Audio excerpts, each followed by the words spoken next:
Oh, no. Nah, bro. Go. Nah. What? Go change that thing, man. What you talking about? This thing is fly. Dude, you look like you about to fly like Superman as tight as it is. Come on, man. And it's pink. You got on a pink shirt. It's salmon. A tight pink shirt. It's salmon. Tight's what's in these days. You ain't never seen them skinny jeans. It's tight and pink. We're just going to call you Mr. Vagina. What's going on, everybody? Welcome to After Prison Show, and in this video, we're going to be telling you guys about some prison-related news stories, and also some prison stories are going to be mixed into this as well. Now, what's really interesting about the stories that we're going to be sharing with you in this video is, well, one, there's only two, but both of these stories take place at a prison that me and you served time at, a place called Indian Creek. Yeah. Nobody wore shirts that color at Indian Creek. Will you get off the shirt, Dave? We're talking about Indian Creek. All right, I promise I won't say nothing else about the shirt. Thank you. Indian Creek. Indian Creek. What'd you think about that place? I did not like it at all. It was a tough place to do time at. You had to group all the time. It was a program prison, what they refer to as a therapeutic community. And Dave, talk about the groups. No, I don't want to. Group! Hey, pull up for group! Hey, Mr. Tordoff, you coming? Dude, let the counselors do their job, man. Let me do mine. Dude, I'm an inmate police. I'm a cadre. You coming to group? Man, write it up, bro.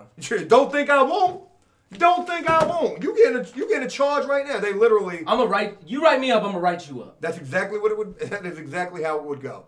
This was definitely a tough place to do time at, and the main reason is because they tried to make the prisoners police the rest of the prison population. It was absolutely crazy. I've seen plenty dudes get rocked off just because of what the counselors and the police would make them do there. And absolutely, and the counselors especially would put the battery in the back of the prisoner, saying, "Look, man, you'll never get out of here. You're a cadre. Your job, or you're a what was the word? What was the other people?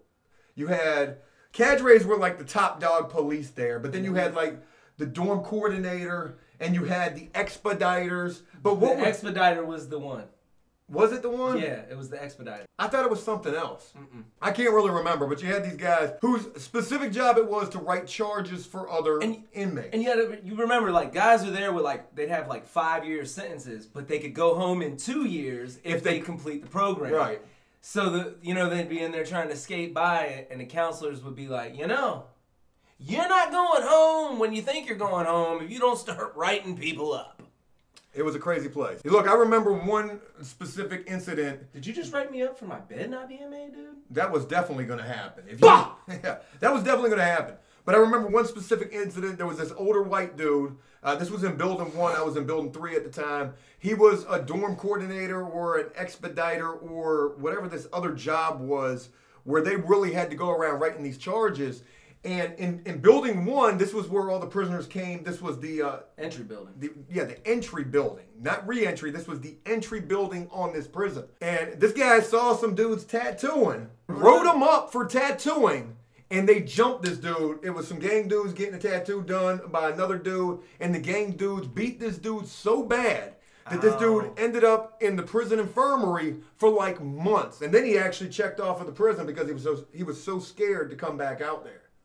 If I'd have seen that happen, I'd have hit him with the ET. The what? Ouch.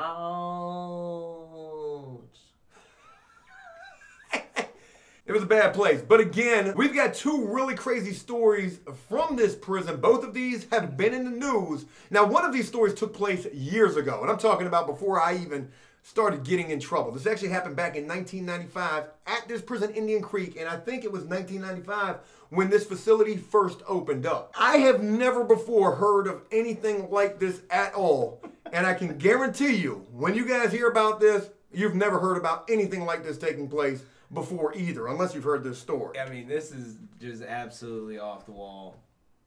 I mean... It opens the door for a lot of possibilities of potential other prisoners trying to do something like this. I mean, the way, they shut it down, though, immediately, it's just so preposterous that it cannot work. it's not gonna work. This guy definitely attempted to shoot his shot, and what he did, first of all, let me introduce you to Robert Lee Brock. And Dave, looking at this guy's picture, I mean, what is the first thing that comes to mind if you had one word to describe this guy? I mean, what would it be? It would be 3 words. What would it be? I get it.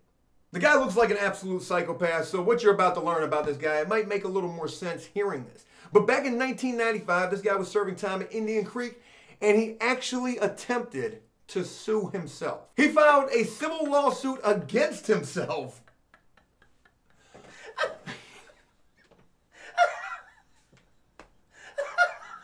Dave, we haven't even gotten to the funny part yet.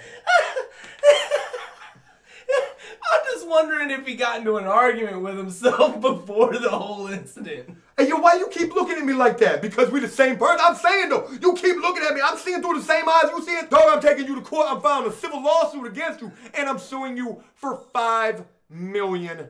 I'm just, did he hit himself? He looks like he's been hit more than a few times. I don't know what the heck the deal is. But, you know, as crazy as this guy looks, and maybe as a little off his rocker that he looks as well, this dude actually had a pretty ingenious idea to even attempt this in the first place. I mean, was it really, though? I mean, I thought Or was it just not the dumbest thing you could ever try to do? Did he really think it was going to work? He must have, because he ended up inside of a courtroom. Robert Lee Brock, a prisoner at Indian Creek Correctional Center back in 1995, attempted to sue himself for $5 million for. This was why he did this. He filed a handwritten lawsuit, 7 pages long, in federal court, saying that I partook in alcoholic beverages in 1993, and as a result, I caused myself to violate my religious beliefs. This was done by me going out and getting arrested. So he sued himself for getting drunk and violating his probation. He says his religious beliefs, it's probably probation, but he's suing himself for the fact that, you know, he allowed himself to get drunk and then get locked up. But, you know, here's the crazy thing. This dude was at Indian Creek back in 1995, and he was serving 23 years. Well, this is before it became a therapeutic community. It must have been, because nobody is going to be... Indian Creek was a level 3-4. When it first opened? Yeah. Whatever the case, this guy said he wanted to pay himself $5 million, but asked the state to pay it on his behalf since he can't work, and am a ward of the state because he's a prisoner of the state. So, what you're saying is, or what this is saying, is that this dude tried to sue himself and get the state to pay it for him. Yeah, and then he said he promised that upon his release, he was going to pay it back. And mind you, again, this dude was serving 23 years. So, hey, look, I'm good for it, okay? It's only $5 million. We ain't talking about like $6 million or nothing, just $5. You pay it because I'm locked up and I can't work right now. And when I get home, I'm going to make payment arrangements, maybe $5 a month. I'm going to pay back that $5 million. I'm good for it. Just got to wait 23 years before I get released, go find a job. And then I'll start making those payments.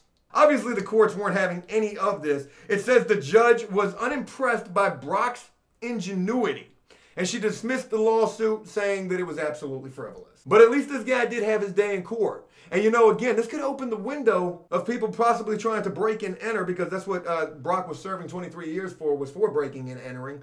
But this could certainly open the window for other prisoners to potentially try to attempt to do something similar. And who's to say? Maybe one guy might succeed with this. Hey, Brock, what you over there working on? What you trying to get your case back in the courtroom? I'm gonna holler at you after I get this all taken care of. I mean, what you doing over there, though, man? You working on your case? Can I jump on that? And this, actually, the way the guy looks, this is what probably would have been his reaction. You're not crazy at all, Brock. You're not crazy at all. Look, we got one more really crazy story from Indian Creek. And this story actually just happened in March of this past year, involving the assistant warden. Did he get sued? No, he ain't get sued. He might be getting sued after all of this is over with, but no, he wasn't getting sued during this. Now, the first thing I gotta say about this assistant warden from this last prison that I served time at, this guy's name is Clyde Olderman. And looking at this guy's picture, Dave, I mean, this guy just looks like the grandpa from Family Guy. Yeah, he's definitely got candy in his pocket. He's got what? Candy in my pocket. There's some candy in my pocket. Yeah, this guy definitely looks like the grandpa from Family Guy. That's the only thing that comes to mind when I look at this guy. I don't know this Clyde Alderman. When I was at Indian Creek, he wasn't there. I don't know if he was there, if he transferred in after I got released. Maybe he was coming in right around the same time that I was getting released. I never saw this guy, and I'm glad that I never did. Because had I seen him, there's a potential, God, I hate to even say this, that you might have performed some services for him. No, forget. No. Thank you, Mr. Guerrero, for taking the time to come to my office to see me. Yeah, I'm just trying to figure out what you want me in your office for. How you been? I'm in prison, so I'm obviously not doing so well. Did you take a shower today? No, I haven't actually. I haven't had a shower in the last 4 weeks. Can I come watch? What? Oh, nothing. We'll just keep moving on. Actually, I noticed that you like to paint a lot. I'm trying to figure out. Have you ever done any body painting? Oh my God. I'd like to assist you in some of your projects. Why do you sound like you're getting excited talking about this? This is an exciting experience. Excuse me. Former assistant prison warden in Chesapeake pleads guilty to soliciting sexual acts from inmates. Clyde Alderman, a guy that I never saw, I promise you. I ain't never deal with this dude while I was locked up, okay? He wasn't there while I was there. Clyde the Slide-In Alderman. Who you sly, Clyde? A former assistant warden at a state prison in Chesapeake, Indian Creek, has been convicted on 3 misdemeanor charges alleging he offered an inmate special employment. But Joe, weren't you a mural painter? I mean, you did have probably the sweetest gig there. Who gave it to you? He offered an inmate special employment and housing privileges in exchange. I can't really say the word. Dave, can you do the sign language? Yeah, in exchange for that. It's damn horrible. Clyde Alderman, 68 years old of Franklin, entered an Alford plea March 19th in Chesapeake City Circuit Court. Now, look, if you don't know what an Alford plea is, let me tell you this real quick. An Alford plea is where you're not going to plead guilty, but you know they've got enough evidence to convict you. So look, I'm not going to say I'm guilty, but I know you can convict me. So it might as well just be like almost. So it's like, look, I'm not going to plead guilty to this, but I know you got a picture of me getting from Guerrero. No, you must. Say my name again in vain. Say my name. No one is around, called Joe going down. Oh, this is funny, huh? This is the type of jokes we're going with these days? I'm saying, you're the one with the pink shirt on. Pink. Let's think of some other things that are that color. Just, what are a couple other things? Pastels. Mm-hmm. And another one?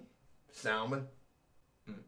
All right, so anyways, the guy entered an Alford plea back in March saying that, you know, they had enough evidence to convict this dude. They said he had been indicted in October on 3 felony counts of carnal knowledge of a prisoner. According to a stipulation of evidence filed in court, Alderman, on at least 3 occasions between December of 2016, I was released October 13th, 2015. I just need to throw that in there. This guy was not at this prison while I was there. Between December 2016 and June 30th, 2017, called a male inmate into his office and offered privileges in exchange for...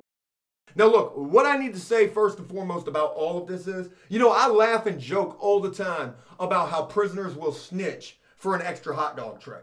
I wonder what he did for that hot dog tray. But make no mistake of it, even though it may sound crazy like the way that I explain this, prisoners will tell it for an extra tray out of the chow hall, and they probably and most likely will even do more for some special privileges. And we're not talking about all that much. For a sweet job in the prison, hit your grandpa voice. Hey.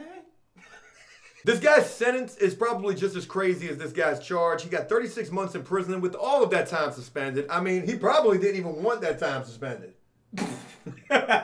They gave this guy 36 months in prison. They suspended all of that time. He has to do 2 years of good behavior under supervision. So all he ended up with was a little 2-year probation, and he also has to attend some counseling. There's one last crazy thing I want to throw in about this Clyde Alderman, the assistant warden at the prison. They actually talk about how much money this guy was paid, what his salary was he was doing pretty good. For an assistant warden. You know how much he was making? $67,000 a year. That's a lot of money. And just imagine what the warden of a prison makes. Probably closer to $100,000. When telling you guys this story, you know, this is something that happens a lot more than you could probably even imagine. While I was at Indian Creek, I heard about so much of this type of stuff taking place. Oh, all right. I thought you were about to be like, you know, this guy wasn't at Indian Creek, but while I was at Indian Creek, there was this other guy. No, Dave, that's not where I was going. There was the other guy, though. Do you remember him? Yes. I'm getting ready to talk about him, too. I'm going to mention him, the counselor. No, I'm talking about the gym guy. Well, that's exactly what I was getting ready to talk about, and then I'm going to talk about the counselor. So while I was at Indian Creek, my job, my sweet mural painting job that I got came through the rec man. But I knew somebody, I knew another prisoner who I knew from the streets. I actually went to school with him. My brother went to school with him, so I was cool with him. What was his name? Chalice. Did you know him? While I was at the prison, the way that I ended up getting the mural painting job was through a guy that I knew from the streets who was a mural painter. By this point, there was a new rec man staff member who was working in there. This was my boss. I actually just ran into this guy a couple of weeks ago at the amphitheater going to a concert. That's not the guy I'm talking about. I'm talking about the guy before him. And that's where I'm going. But even though this guy that I ran into a couple of weeks ago, that was my boss, before him, there was another guy who ended up getting fired because he was doing the same thing that this assistant warden was doing, exchanging favors for like new paintbrushes. That was it? I mean, what you mean that was it? That guy's cheap. So there was that guy. There was also a counselor. I don't know if you remember this counselor. What was his name? I don't want to put his name out there. He was a DOC counselor. This dude. Oh, the DOC counselor, not the other dude. Therapeutic counselor dude. No, the DOC counselor dude. Yeah, I remember him. Now he wasn't. Floor building, won't he? I don't know where he was, but I had to deal with this dude a couple of times. And this dude was super tata. And like you would go in there and this dude would literally be like trying to flirt with you and stuff because he was gay. I mean, there's nothing wrong with being gay, but this dude was flamboyant with it. And I would literally see dudes go in there and do the same thing in return, flirting with this guy. Try and get some... Because this guy was in control of your release date. So we ain't talking about no paintbrushes and no special jobs. We're talking about a counselor who's in control of your release date, your update sheet. People trying to get their good time back. Your annual review. Every year you get an annual review. This guy was in control of this, and I had to deal with this guy a couple of times. You know what? Now I think I flirted with that guy too. But anyways, I would go in there and this guy would try to talk to me like crazy. He stayed fresh though. What do you mean he stayed fresh? Like he always had some slick shoes on, dressed to the nine. That's not. So you're saying he looked good? Mm-hmm. But anyways, it would just be the craziest thing. You're going in here for your annual review, something that happens every year where they have to update your release date, where that release date's either going to stay the same, get further away, or maybe you get some good time accumulated. And this dude's talking about, hey, how you doing, Mr. Guerrero? Oh, you looking sharp. All I got to do is keep it cool and flirt back. God, I need to get some of this good time back. Dude, I'm gonna be 100 with you. I could not let my pride take me there. But do not get me wrong. I saw so many people who would go in there, and as soon as the conversation would begin, they would just initiate the conversation. Damn, counselor, where'd you get that shirt from? Walmart. I can tell. God bless you. Whew. It was crazy to have to do time like this. And you know, you had the first rec man who was pretty bad. You had this DOC counselor who was probably just as bad, though I never heard anything about any kind of crazy stuff taking place. I don't remember him getting fired or anything. No, he was still there when I left. But you just, you know, with that type of an individual who was acting that type of a way, I don't put it past him at all to have had some type of relationship with some type of prisoner who was there. I think he just liked the attention. Oh, he definitely liked the attention. But I don't think dudes would be, he'd be walking He wasn't stupid, though. I don't think he did anything. Well, whether he did or whether he didn't, that was another similar type of situation. And then also, I can't tell you how many countless stories I heard about how this prison in particular, Indian Creek, used to be back in the day, back in the early 2000s. They said this place was wide open with the staff up in the booth. It was just wide open. Staff on staff, staff with prisoners for that money order. Because you would hear about that type of stuff so much. Hey, used to be a girl that worked in this building right here. You get that money order, $100, and it is whatever. But anyways, we just wanted to share with you guys those two really crazy stories and throw in some other stuff with these as well. I do hope you enjoyed this video, and if you did so, please leave a like and a comment letting me know exactly what color you think this shirt is. As always, until next time, enjoy life, the free world. Never take a moment for granted, and make the most of every day.